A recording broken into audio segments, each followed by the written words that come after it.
completely ruined him. I mean, it is sexual ethnic cleansing of the most disgusting kind.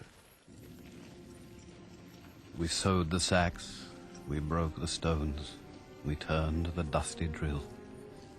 We banged the tins and bawled the hymns and sweated on the mill.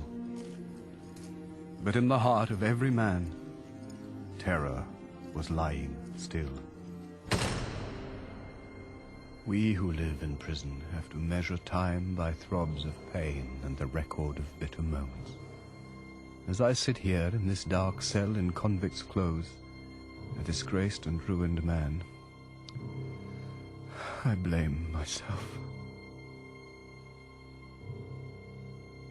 The effect on the family was absolutely devastating. When Oscar was arrested, Constance thought that she'd be able to ride it out. Her first thought was to go to Dublin and spend 6 months there. And then the whole thing blew in the New York newspapers. And I think she realized then that this was going to be very, very big. So she sent the boys off to the continent, and she stayed until Oscar's last trial and his conviction, and then she followed them. And the first most distressing thing that happened to her was to be thrown out of a Swiss hotel because she carried the name Wilde. What you say is what you mean in prison. Yes, yeah? You bring every emotion where you wouldn't on the outside. You wouldn't say so many words. Well, I mean, the Ballad of Red Jail was the best piece of poetry, personally, that I have ever read.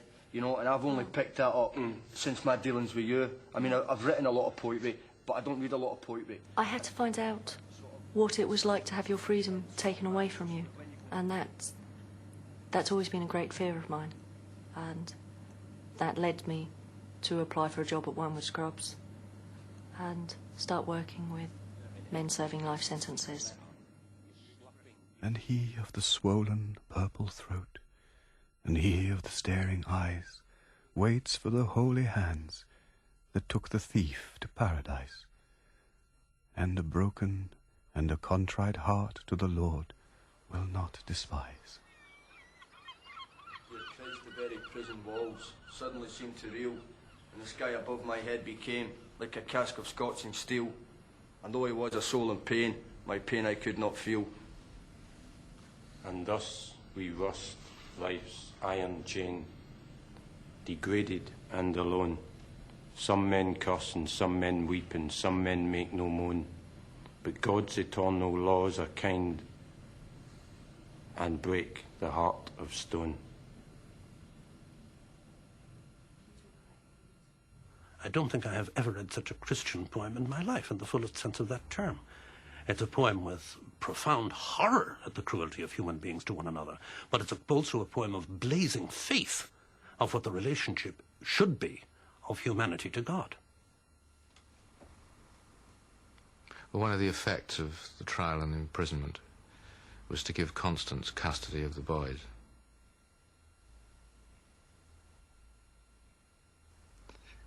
He says that more than anything, he's prepared to accept poverty when he comes out. He's prepared to have to start all over again. But the one thing which affects him most deeply of all is the fact that he's probably not going to see his boys again.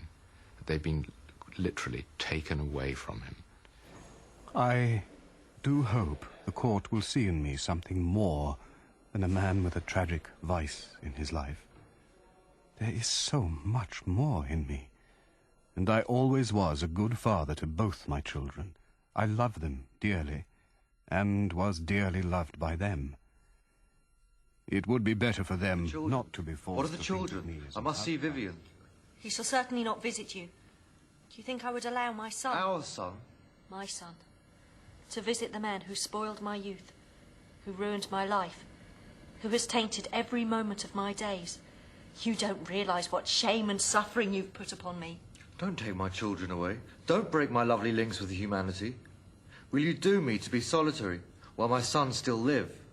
If my 2 children are taken away from me by legal procedure, it will be a source of infinite distress to me.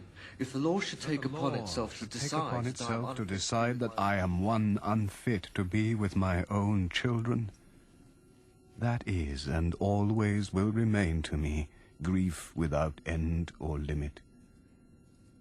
We are doomed to be solitary while our sons still live. I envy the other men who tread the yard along with me. Their children wait for them, look for their coming, will be sweet to them. I'm so sorry. Go away then, Constance. I release you. I do not know how to leave. You must take hold of those little hands, close your eyes and walk. I have killed you, just as surely as if I had fed you poison from a spoon. I do not wish to sever myself entirely from Mr. Wilde, who is in the very lowest depths of misery, and he is very repentant and minds most of all what he has brought on myself and the boys. By sticking to him now, I may save him from even worse, and I believe that he cares now for no one but myself and the children. I think that prison changed Oscar Wilde completely. He could never be... It killed him. He could never walk away from that pain.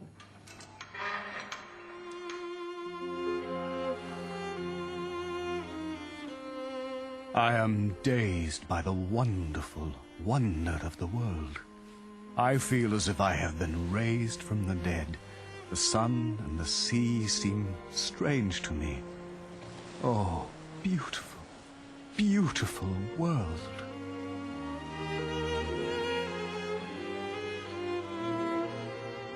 They released Oscar from prison on the 19th of May, 1897, and he went straight over to France. Really, he had no choice. The disgrace was absolute. He totally misunderstood what life was going to be like when he came out. He believed that as he says somewhere, and I'm just quoting from memory, he says, "I'd be quite happy to sleep in the summer on the grass under the stars, so long as there was love in my heart." But by the time he came out, I think he realized that life was going to be very, very difficult. People have said that Alfred Douglas deserted